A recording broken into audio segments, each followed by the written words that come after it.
اعوذ باللہ من الشیطان الرجیم بسم اللہ الرحمن الرحیم فلا تتبعوا خطوات الشیطان انہ لکم عدو مبین فلا تتبعوا خطوات الشیطان، یہ نہیں فرمایا کہ شیطان کے نقش قدم پہ نہ چلو.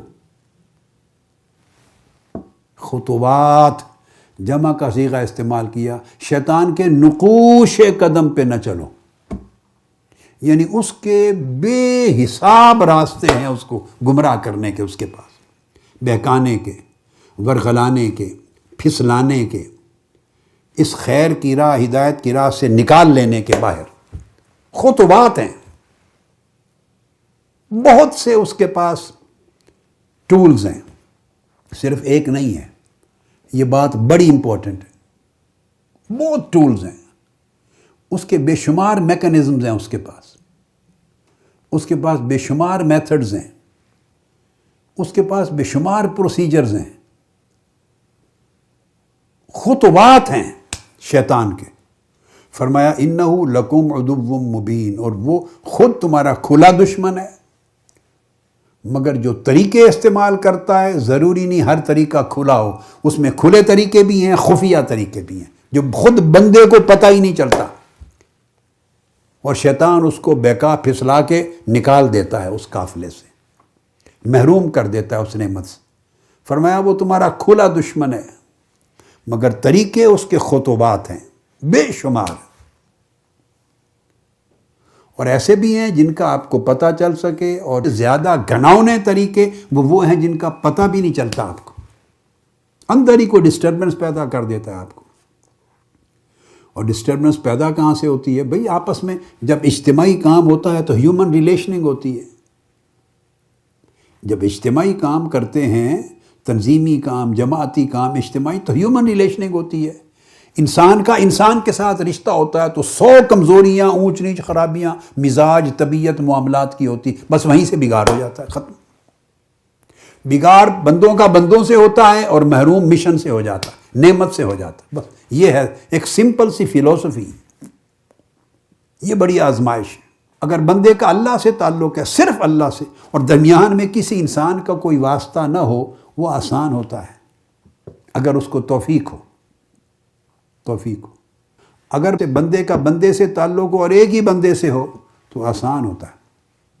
آپ دیکھیے نا، جب آپ کسی بہو کو بیاہ کے لاتے ہیں یا اس کی شادی ہوتی ہے شوہر کے ساتھ، تو اگر وہ میاں بیوی اکیلے رہیں، ایک الگ گھر لے کر، میاں بیوی اکیلے، 2 فرد، تو ان کی انڈرسٹینڈنگ اس میں زیادہ ایزی ہوتی ہے، یا جوائنٹ فیملی میں 8-10 تمام افراد کا ایک مشترکہ کنبہ اس میں رہیں، جس میں شوہر بھی ہے، شوہر کے ماں باپ بھی ہیں، بھائی بھی ہیں، بہنیں بھی ہیں، پھر بھائیوں کی بیویاں بھی ہیں، بھابیاں، نندیں، سارا کچھ بڑا قبیلہ ہے. اس میں انڈرسٹینڈنگ زیادہ ایزی ہے، یا اکیلے میاں بیوی رہیں تو انڈرسٹینڈنگ زیادہ ایزی؟ میں آپ کو ایک مثال سے بات کو سمجھا دیتا ہوں. جو سمجھتے ہیں کہ پورے 10-12 افراد کے کنبے میں رہیں تو انڈرسٹینڈنگ زیادہ ایزی ہے اکیلے رہنے کے مقابلے میں، ایزی ہے انڈرسٹینڈنگ. یہ نہیں پوچھ رہا کہ اچھا کیا ہے، انڈرسٹینڈنگ، آسانی. ہاتھ کھڑا کریں جو کہتے ہیں کہ بڑے کنبے میں بڑی آسانی ہوتی ہے، اور جو سمجھتے ہیں کہ بڑے کنبے میں مشکل ہوتا ہے ایڈجسٹ کرنا، اور ایک میاں بیوی اکیلے رہیں تو قدرے آسانی ہوتی ہے ایک دوسرے کو سمجھنا. وہ ہاتھ کھڑا کریں، ہاتھ کھڑا کریں. میں جائزہ لینا چاہتا ہوں، آپ کو نقطہ سمجھ میں آ گیا ہے؟ نیچے کریں. یہ کیوں ہوتا ہے؟ ہوتا یہ ہے کہ انسان کا تعلق جتنا کم ہو اتنی آسانی سے وہ ایڈجسٹمنٹ کر لیتا ہے، ایک دوسرے کو انڈرسٹینڈ کرتا ہے. کوئی شوہر ودڈرا کرتا ہے، کچھ فورگیو کرتے ہیں، کچھ میاں کرتا ہے، کچھ بیوی کرتی ہے سرنڈر، مل کے ایک ایڈجسٹمنٹ بنا لیتی ہے، ایک میکنزم بن جاتا ہے. اور جہاں اس ایک کا رشتہ یا واسطہ ہر روز 10-12 زیادہ افراد کے ساتھ ہو، تو جتنے افراد زیادہ اتنے مطالبے زیادہ، اتنے مزاج زیادہ، اتنی طبیعتیں زیادہ، اتنی اونچ نیچ زیادہ. وہاں یہ خوش ہے تو وہ خوش نہیں، اگر وہ خوش ایک کیا تو دوسرا نہیں ہے، وہ نہیں ہے تو یہ کچھ اس کی بات نکل آئی، وہاں اتنی مشکلات. اب اس مثال کو ذہن میں رکھ لیں. اب اس کو اپلائی کریں، آپ ایک تحریک میں ہیں اور تحریک میں پوری تنظیم ہے آپ کی، تنظیم میں کم سے کم اور کچھ نہیں تو 8 10 12 آدمی آپ کے کلوزلی کام کرنے والے ہیں، آپ سے سینئر بھی ہیں جونیئر بھی ہیں۔ اب وہ ریلیشننگ کتنی مشکل ہوگی، آپ کی جیسے ایک گھر میں ریلیشننگ 8 10 افراد کا گھر ہو تو مشکل ہوتی ہے، تو 8 10 12 15 لوگوں کی ایک تنظیم میں کتنی مشکل ہوگی، بولیے ہوتی ہے کہ نہیں؟ الگ مزاج ہیں، ہر بندے کا ایک الگ نیا رولا ہوتا ہے، بنا کے بیٹھا ہوگا، جائز ہوگا ناجائز اس کی بحث میں نہیں بیٹے نہیں پڑ رہا، چھوڑ دیں، اس بحث میں کبھی نہ پڑا کریں، یہ میری جائز ہے اس نے ناجائز، جائز ناجائز چھوڑ دیں، خالی مزاج اتنے زیادہ ہیں کہ سارے ایک پچ پہ نہیں آ سکتے، طبیعتیں اتنی زیادہ ہیں، شخصیتیں اتنی زیادہ ہیں، ایڈجسٹمنٹ بڑا مشکل کام ہے۔ تو جب انسانی رویے اور انسانی تعلقات جب اجتماعی طور پہ انسان کام کرتا ہے تو بڑا مشکل ہوتا ہے، اس میں شکایت پیدا ہوتی ہی ہوتی ہے۔ جب شکایت پیدا ہوتی ہے تو پھر اس کا کوئی ایک دوسرا ہم نوا ہو گیا، کوئی اور ہم نوا ہو گیا، اس کی شکایت کبھی سنی گئی کبھی نہیں سنی گئی، جب نہیں سنی جاتی تو شکایت اور بڑھ جاتی، پھر ایک اور شکایت ہو گئی وہ بھی نہیں سنی گئی، پھر اور شکایت طاقتور ہو گئی، پھر اور شکایت پیدا ہوئی وہ بھی نہیں سنی گئی، پھر شکایت نے اور سر اٹھا لیا، بڑی طاقت میں آ گئی۔ تو پہلے اختلاف تھا، اختلاف بڑھتے بڑھتے خلاف ہو گیا، خلاف بڑھتے بڑھتے مخالفت ہو گئی۔ انسانی رشتوں کے اندر ہی یہ ہوتا ہے۔ اس لیے تو اسلام میں، دین میں عبادات کو بہتر کرنے سے زیادہ بڑا مجاہدہ ہے معاملات کو بہتر کرنا، اور اس کا درجہ بھی زیادہ ہے۔ آپ میری بات کو سمجھیں، جو اپنے معاملات کو بہتر کرے اس کا درجہ عبادات سے کئی گنا زیادہ اونچا ہے، چونکہ یہ بڑا ٹف کام ہے، معاملات کو بہتر کرنا بڑا ٹف کام ہے۔ تو تنظیمی زندگی سمجھ لیں سارے معاملات ہیں، عبادات تو ہر ایک کی اپنی اپنی ہے نا، اپنی اپنی، مگر ایک دوسرے سے جو رشتہ تعلق ہے دین کے لیے سارے معاملات ہیں، اس میں آزمائشیں ہی آزمائشیں۔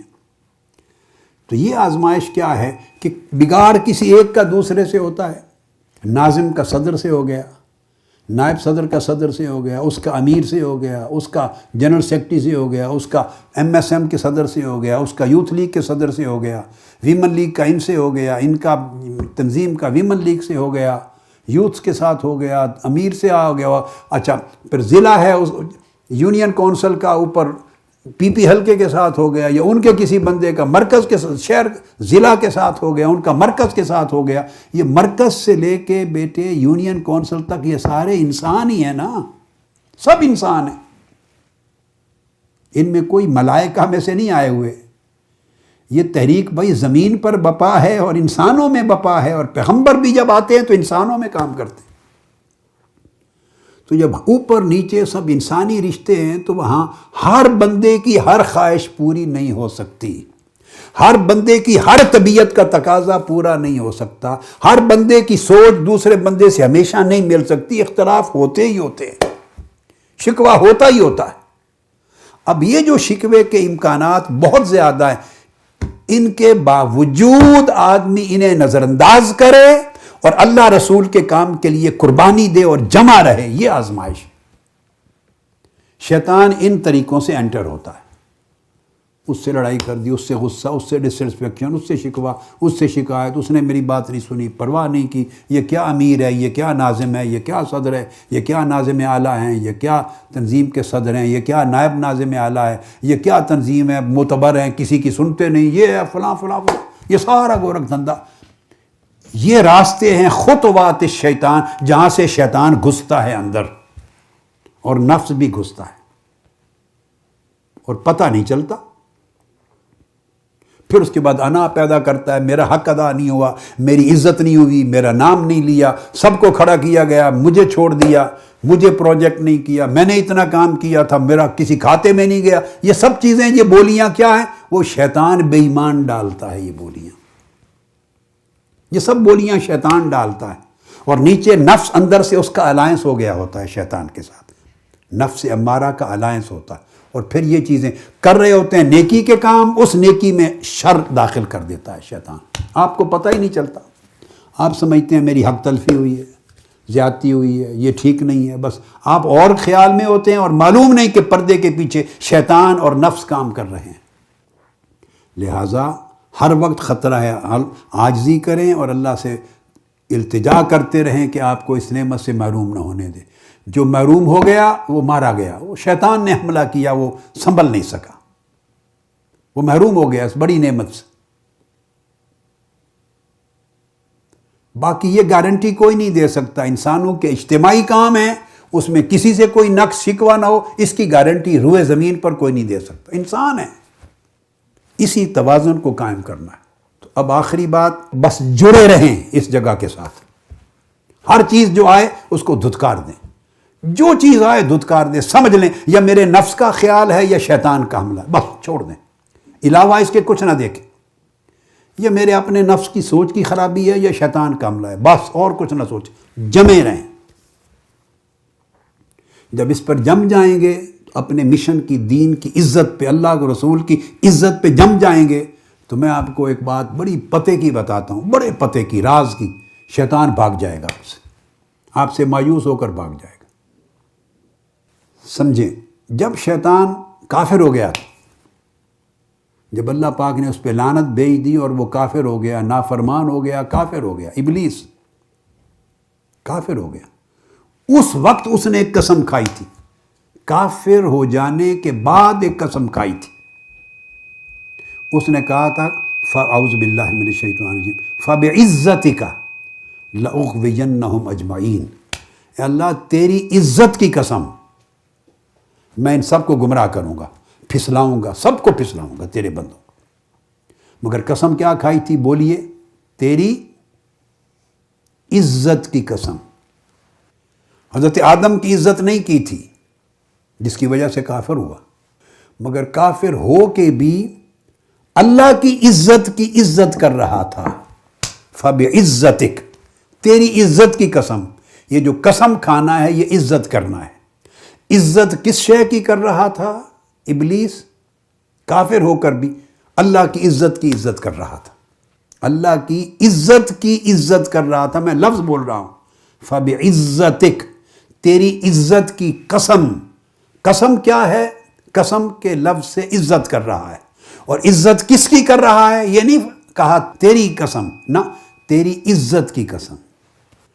تو گویا کافر ہو کے بھی اسے اللہ کی عزت تھی،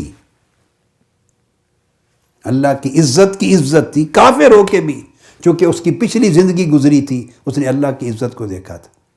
لہٰذا چونکہ کافر ہو کے بھی اللہ کی عزت کی اس نے قسم کھائی، تو یاد رکھ لیں، جہاں اللہ کی عزت نظر آئے گی شیطان وہاں سے بھاگے گا۔